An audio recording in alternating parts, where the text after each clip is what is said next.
Hello, this is Chloe Yates, writer and narrator, and you're listening to Cast of Wonders, an escape artist podcast. This is Cast of Wonders, the young adult fiction podcast featuring stories of the fantastic. Welcome, episode 235 for February 12th, 2017. Our story this week is Isle of the Dancing Dead by Kennett, which originally was published in the 5th book of After Midnight Stories in 1991.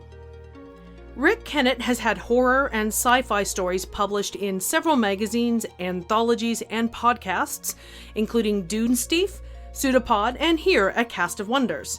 He won 2 Parsec Awards for podcast stories in 2013, a year that also saw the publication of his novel, The Devil and the Deep Blue Sea. One of those Parsec Awards was for Cast of Wonders episode 71, Now Cydonia, one of the several Martian Ranger Sida Gertch stories. We'll have a link to those for you in the show notes. When not toiling at the day job in the transportation industry, Rick can be found wandering cemeteries, a hobby called necrotourism, or working as the podcast reporter for the Ghosts and Scholars M.R. James newsletter. We'll have a link to his website for you in the show notes. Your narrator is Barry Hayworth. Barry works as a statistician for the Australian Taxation Office, which is more interesting than you might think. He holds a master's degree in statistics, and outside of work, he is a keen reader of science fiction and enjoys choral singing, as well as taking part in amateur theatricals, like having played roles as Prospero in The Tempest, Major General Stanley in The Pirates of Penzance, and Ebenezer Scrooge and Marley's Ghost in 2 different versions of A Christmas Carol. Barry has narrated episodes of Escape Pod, Podcastle, and also the Cheap Astronomy podcast. He lives in Brisbane, Australia, with his wife Sylvia, those of his children who haven't left home yet, and whatever the current quota of pets is. And now we've a tale to tell.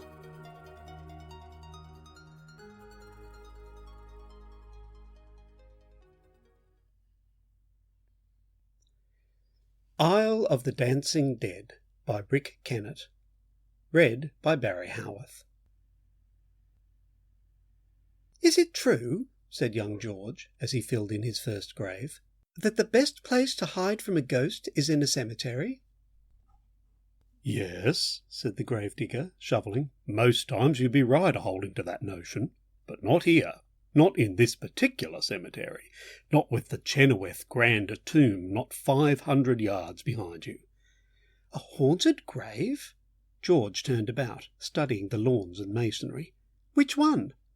"You've not seen it yet?" "Fair go, Monty. I've only been on the job 6 hours." "Well, you'll know the grand tomb when you see it." He chuckled. "Or if you're a Chenoweth, when you hear it." "How's that?" "Later, lad. One grave at a time." When they'd finished and patted down the earth, Monty conducted George through a maze of headstones to the centre of the cemetery, where the young gravedigger suddenly found himself at the edge of a small lake. In the middle of this lake was an island, and in the middle of the island was a squat, black marble building. "The Chenoweth grand tomb," said Monty proudly. 150 years old and the grandest mausoleum in the southern hemisphere, and its maintenance and the keeping of its doors are my responsibility alone." "Haunted?" asked George. "Haunted by the Wailing Woman. There's been times in the past 8 years that its coffins have been found, danced about, higgledy-piggledy, when it's opened to put another Chenoweth to rest. But, as they say, there's no rest for the wicked, and the Chenoweth grand tomb is proving it. 100 years ago some Chenoweth massacred some blacks camped on their land. What with the Chenoweths being rich squatters and the blacks just being blacks, nothing ever came of it. Not as far as white man's law was concerned anyway, because it's said the family was cursed by a Karaji man, a sort of witch doctor, and ever since then the murderers and their descendants have danced in death to the cry of the Wailing Woman." "Have you ever heard this Wailing Woman?" "No. She can't be heard by any but Chenoweths about to die, and those already dead." "Why is there a lake?" It's a defence. It was dug 90 years ago in the belief that spirits can't cross water, and that a defence is more convenient and dignified than shifting all the dearly departed. Does it work? Yes, most times. I remember 5 years ago a summer that burnt the lake to little better than mud, and that's when I last saw the grand tomb opened. And the coffins? Monty smiled. What do you think? George thought, and over the next few days asked other workmates about the tomb, discovering little that Monty hadn't told him, other than that, when the occasion arose, the island could be reached by a pontoon bridge stored in a special shed. Unfortunately for George's curiosity, maintenance of the island's lawn and garden was a once-a-year job, and unauthorised entry onto the lake and island was strictly forbidden. George had to make do with standing at the lake's edge during lunch hour, staring out at the black tomb on the island, thinking. A few months later, millionaire W. Chenoweth Sr. became critically ill. Like discreet vultures, the cemetery management hovered in anticipation, assigning Monty the task of grooming the island. Permitted to choose his own assistant, he chose George. George pressed his ear to the black marble wall and heard a voice say, "Take your partners for the dance macabre." He spun around, coming face to grinning face with Monty. Embarrassed, the youngster went back to his weeding. 5 years they've had to jig, said Monty with a chuckle. Do you think they'd pick today? George poked at the dirt with his weeding tool. That's not what I was listening for. So what were you listening for? Water. Oh, yes. No, Monty, I'm serious. I've been thinking over this dancing coffin caper, and I reckon the Chenoweths are causing this so-called curse to come true themselves. Themselves? Before I dropped out of uni, I was doing a course in hydrodynamics. The tomb is airtight, right? It also has its foundations below the water level of the lake. He indicated the 3 stone steps leading down to the door of the tomb. What if hot weather was to affect the air pressure inside, causing the lake water to seep in and flood the tomb? It would float the coffins about. Then, when the weather changes, the water disappears, the coffins settle higgledy-piggledy, and there's your dancing dead. Well, firstly, lad, the floor of this tomb is tiles. Tiles crack. Tiles break. Secondly, the Chenoweth coffins are lead-lined, too heavy to float. If the coffins are airtight, they'd be buoyant. Steel ships float, you know. And pigs may fly. Let me tell you again what I've seen. That's seen. Them coffins danced about, upside down, against the wall, laying atop each other. There's nothing natural about this particular grave. Wouldn't you like to be sure? How do you mean? I mean I may have some method to see if I'm right or wrong. How? With a glass jar. A what? We leave an empty glass jar, weighted with lead so it won't float, in the tomb next time it's opened. Then, if I'm right, the next time the coffins are found danced about, our jar will be full of water. Monty nodded. There's something in it, I admit. But what do you mean exactly by we? You're the one responsible for opening and closing the tomb. A little sleight of hand before you lock the doors after the next funeral, and when the tomb is opened again, we may have our evidence, one way or the other. Haven't you ever wondered what really goes on inside this tomb, way down deep in the dark? In the next few days we may have our only opportunity to discover the truth of the curse of the Wailing Woman once and for all. What do you say? I don't think it's a good idea. It's tampering with the unknown. All we'd be tampering with is the tomb's phony reputation. Young George, there's nothing phony about the Chenoweth Grand Tomb. Then prove me wrong. With a glass jar, a lump of lead, and a little sleight of hand? Next morning, the news broke that W. Chenoweth had died during the night. The day before the funeral, Monty opened the tomb in the presence of the cemetery manager, who, with an air of business-like solemnity, stepped into its shadows. When he re-emerged, his expression was one that belied any belief in curses or rumours of curses. "Very good, Mr. Montague. Carry on." Duly checked, the Maliseum was closed for a further 24 hours. On the morning of the funeral, George handed Monty a glass jar coiled about with a thickness of lead. An hour later, when he reopened the tomb, Monty secreted the jar in a back corner, beneath the rearmost bier. That afternoon, as the last mourners left the island, he closed and locked the doors. All he and George could do now was wait for hot days and low water. They got them 2 years later, in a summer full of hot days. Despite a connection to a nearby creek, the lake level dropped. George could almost see it falling day by day. He grew restless and impatient, to the extent of having vague fantasies of waylaying a Chenoweth just to get the tomb open. The lake was little more than mud when the late autumn rains finally broke the dry. But by then George had left the cemetery to have another crack at university. Many months passed before George laid eyes on the Chenoweth Grand Tomb again. It was a sunny afternoon, and he decided to skip a class and visit Monty. He found him gardening by the lake. Almost immediately their conversation turned to the tomb.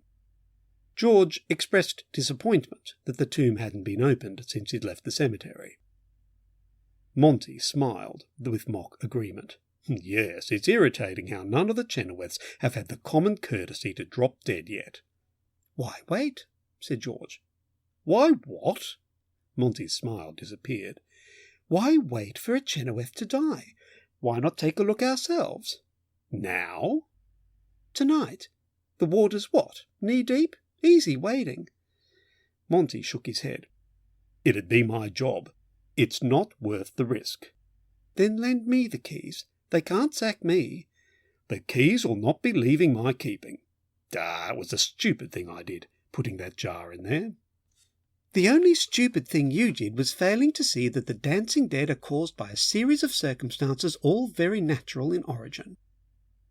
"There's nothing natural about the Chenoweth Grand Tomb, lad. It's what I've always said, and it's what I believe." George pointed to the tomb on the island.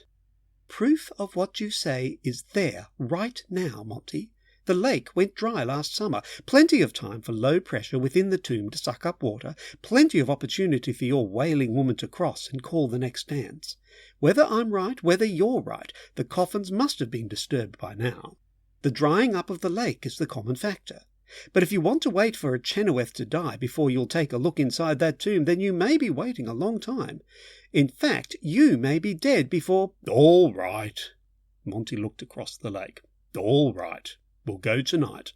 But if the coffins have not been disturbed, then I'm waiting for the proper time." George nodded. "Agreed." The mud oozed between their toes, and the midnight water was cold about their knees. They climbed onto the island and padded across the lawn to the tomb. Monty unlocked the tomb door. "The torch, lad." George handed it over. Monty pushed the door until it opened wide enough to admit half a face.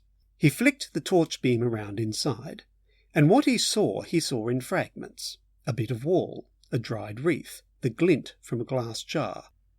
He pushed again. He stopped. "Go on, Monty, open it," George said, nervously. "I can't. There's a coffin jammed against it." George peered around the edge of the door and saw that it was true. A coffin was jammed edgewise in the entrance. Others were strewn about the tomb in total disarray. It took several minutes of steady pushing to open the door wide enough to permit George to slither through. He took the torch and made his way over and around the scattered Chenoweth coffins, trying not to look behind him, his eyes fixed upon the beckoning glint of glass. At the rearmost bier he stopped and plucked the jar from its corner. He didn't dare look at its contents. Should it be dry, he knew he could not long vouch for his reason there among the dancing dead. Back at the door he handed Monty the jar, then squeezed through. Monty held the jar up to the torchlight, and they saw. After a moment, George said, "I'm sorry, Monty." The gravedigger shrugged. He produced a lid from his coat pocket and screwed it down on the jar of water. "Well, maybe the Chenoweths will reward us if we can show that the Wailing Woman is just a tomb full of cold water. Perhaps you could take the water to your university labs and get it checked. You never know, it might come from a different source than the lake. An underground stream, perhaps, or perhaps it's only condensation." Monty's eyes glistened in the torchlight. "You never know," he repeated softly. "I'll get it checked," George promised. Monty met George a week later, standing in his usual spot at the edge of the lake, staring out at the black marble tomb on the island. "Did you get the water checked, lad?" "Yes," said George, still staring outwards. "In fact, I've just come from the lab." "What's the matter? You're not acting like the one who proved there's no such thing as the Wailing Woman." "I wouldn't say that, Monty. It wasn't just water in the jar." George finally turned around. "It was tears."